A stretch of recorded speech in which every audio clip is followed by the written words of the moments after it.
with Tunisia to promote economic youth development. Kebbi State University of Science and Technology confirmed 6 deaths from meningitis.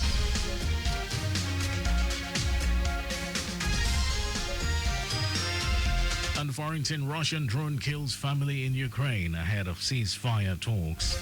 And in Sports, Confederation of African Football hails Oshime Lukman's display in Super Eagles World Cup qualifier victory against Rwanda. Now the details. I am Mike James.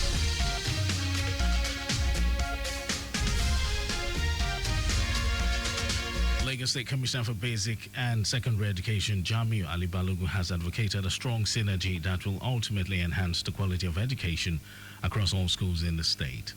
This is just as relevant stakeholders in the education sector at the federal and state levels converged on Lagos to deliberate on the implications and implementation of the National Education Quality Assurance Policy. Speaking during the stakeholders' engagement, the Commissioner emphasized the importance of strong collaboration between federal and state authorities, noting that as education evolves, policies and guidelines must also be dynamic and aligned with contemporary trends and challenges in the sector. Ali Balogun, who expressed concerns about the declining enforcement of discipline among teachers, described it as a critical issue requiring urgent attention and urged the federal government to strengthen its partnership with Lagos State and address jurisdictional constraints that prevent its quality assurance officers from monitoring federal schools within the state. In her remarks, Director of the Federal Education Quality Assurance Service, Lagos, Tokumbo Yakubu Oiloye, highlighted the significance of the engagement in ensuring adherence to national educational standards. She acknowledged that the National Education Quality Assurance Policy had been revised in the year 2023, but the implication has not been widespread.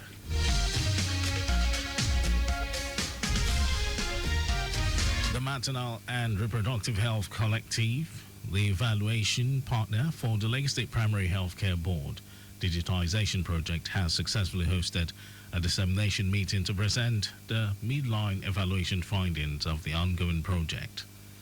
The event, which brought together key stakeholders from across the health sector, aimed to assess the progress of the digitization initiative and strategize for its future sustainability and expansion.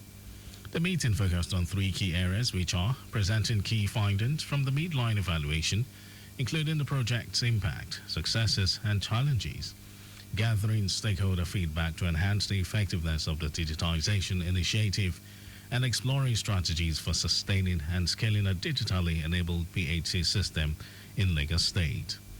In his address, Permanent Secretary, Lagos State Primary Healthcare Board, Ibrahim Mustafa, highlighted the state's commitment to expanding the initiative beyond the 100 selected primary healthcare centers, ensuring its continued growth and impact across Lagos. Nigeria and Canada have finalized a code-sharing agreement under a new bilateral air service agreement, BASA. Minister of Aviation and Aerospace Development, Festus Keyamo, revealed this in a statement on his official X account, saying the deal is aimed at facilitating air connectivity and passenger convenience between the two countries.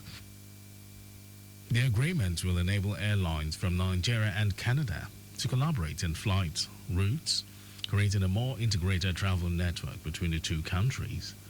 Keyamo stated that he had signed the agreement on behalf of the Federal Republic of Nigeria during the formal signing ceremony in Abuja on Friday.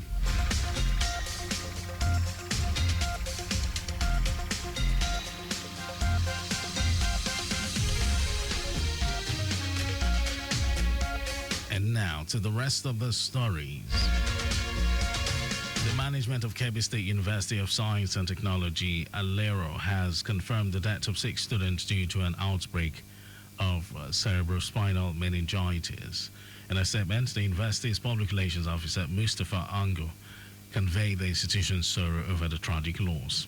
Ango, on behalf of the management, extended heartfelt condolences to the families of the deceased students, stating that the Vice-Chancellor, B.G. Danchehu, was deeply saddened by the unfortunate incident. He explained that several critical measures have been implemented to control the situation, which include enhanced medical support, sanitation, and preventative efforts, as well as health awareness and immunization in collaboration with World Health Organization, among others. The Nigeria Governors Forum, NGF, says it cannot take a position on President Bola Tinubu's state of emergency in Rivers State, emphasizing its role as a platform for promoting unified policies and collaborating for sustainable socio-economic growth. NGF's Director General Abdul Lateef Shitu in a statement said taking positions on divisive partisan issues, regardless of how it is phrased, reflects a poor understanding of history. Rivers State has experienced political instability for nearly 2 years, with former Governor Nyesom Wike and his successor, Simi Fubara, vying for power, causing a governance deadlock. The NGF urged the public and media to be understanding, expressing confidence that the rights platforms and crisis management measures will be addressed any such issues. And in some foreign news, a Russian drone has killed a family of 3 in southern Ukraine, triggering uproar in Kyiv 48 hours before both countries hold talks with the United States on halting the 3-year war. Russian and Ukrainian delegations will hold separate negotiations with United States officials in Saudi Arabia on Monday, with a senior Ukrainian official saying it hopes to secure at least a partial ceasefire to stop air and naval attacks. Russian President Vladimir Putin rejected a joint U.S.-Ukrainian offer of a complete and unconditional ceasefire, proposing to stop attacks on energy sites and saying he had given the corresponding order to his army. Russia fired 179 drones at Ukraine in its latest overnight barrage, the Ukrainian Air Force said on Saturday. In sports news, the Confederation of African Football CAF has saluted Victor Osimhen and Ademola Lookman for their impressive performance in Nigeria's win over Rwanda. Super Eagles striker Victor Osimhen netted a brace to overtake Segun Odegbami's record in Nigeria's all-time top scorers as the team defeated Rwanda 2-0 in 2026 World Cup qualifiers in Kigali. The Nigerian international grabbed his 24th goal for Nigeria in the 11th minute when he converted Ademola Lookman's well-delivered free kick. In a short message on X, CAF posted a picture of the duo describing them as the last 2 African Players of the Year winners. The Super Eagles moved to 4th position in Group C following the win. Eric Chele's side will host the Warriors of Zimbabwe at the Godswill Akpabio International Stadium, Uyo, next week, Tuesday.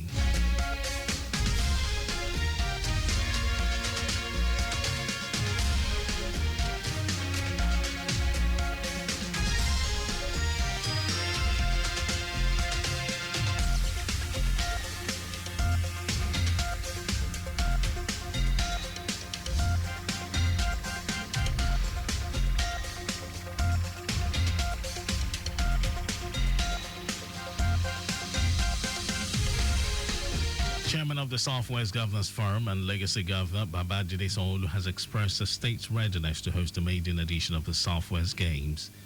Governor Sanwo-Olu announced this during a courtesy visit and presentation of a customized jersey to him by the Southwest Games 2025 committee led by its president, Olanrewaju Alfred, at the Lagos House Marina. He said the 2025 Southwest Games will be a rallying point for enhancing social inclusion, youth engagement, healthy rivalry, and creating opportunities to redirect young people into creative minds. Governor Sanwo-Olu commended the brain behind the Southwest Games and pledged the legacy government support for the 2025 Southwest Games.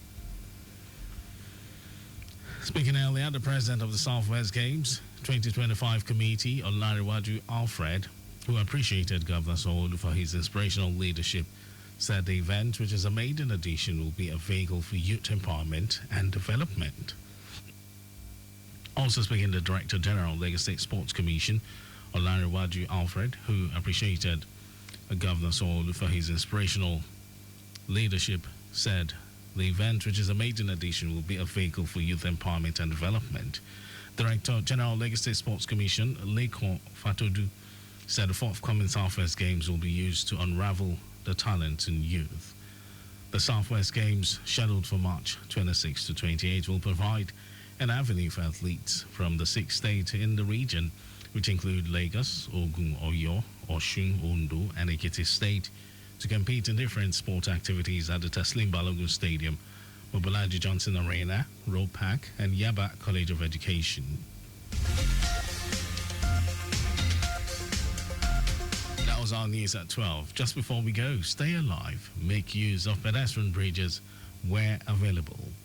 You can follow us and like our various social media platforms: X, Traffic Radio 961, Facebook, Lagos Traffic Radio 96.1 FM, Instagram, Lagos Traffic Radio 961. Subscribe and watch our news and programs live on YouTube, Traffic Radio 961. And you can also visit our website. It's www.trafficradio961.ng. Did you know that the Sanwo-Olu administration empowered over 1,000 residents at the third phase of the Mega Empowerment Program? Well, you can always get details on the Legacy Government website. To end the news, here are the highlights of the major stories.